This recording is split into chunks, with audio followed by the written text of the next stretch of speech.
So just picking up on the previous video that I pushed out about the discourse between Allah and the shaitan after the creation of Adam alayhi salam. So just a quick recap is that Allah created Adam alayhi salam, then he ordered everybody to bow down in prostration, and they all did unanimously except for the shaitan. He committed the first sin, and it was either arrogance or disobedience, and I've discussed this in a separate video. After which Allah tells him, leave then, فَخْرُجْ مِنْهَا, so leave, get out of here, you are cast away, you have now earned the title of Ar-Rajim. So that's his, like, he's Dr. Shaitan Ar-Rajim, right? That's his title. So he's told to get out. Now he says, hang on a second. This is now where the conversation starts, and it's very, very interesting. Now, I said before that the shaitan is going to attack in 4 ways, because that's what he's told us, and he's given out his blueprint in the Quran. But just before we get to each one of those ways, there's 2 verses that are very, very important for us to try to understand and digest. The first one is the shaitan's response to Allah. He says, فَأَنظُرْنِي إِلَى يَوْمِ يُبْعَثُونَ. Right? So, and this is roughly translated, give me time until the day of resurrection, until they come back to you, till Yawm al-Qiyamah, basically, right? Now, that's just a translation, but if you look further, the word فَأَنظُرْنِي is used when it's a very short period of time. This is key here.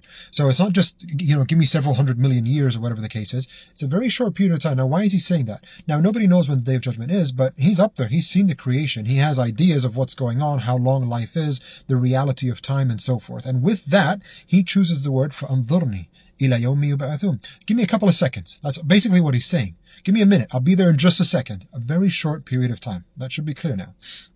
Now, why is that important? Because the shaitan sells the exact opposite of what he knows and believes to be true.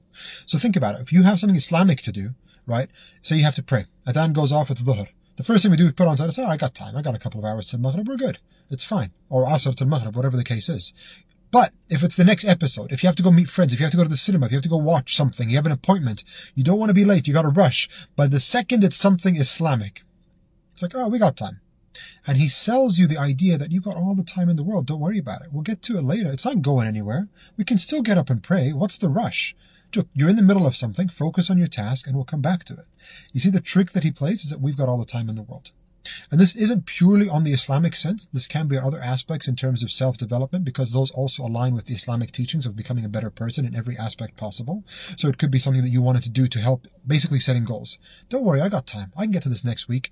First of all, there's 2 problems with that. Is that how do you know you have a next week? And second, if you did have a next week, how do you know you're going to be available? You see, in Arabic there's a saying, it says, لا تؤجل عمل اليوم إلى الغد. Do not delay the work of today to tomorrow. And this is everywhere. In every language they say it.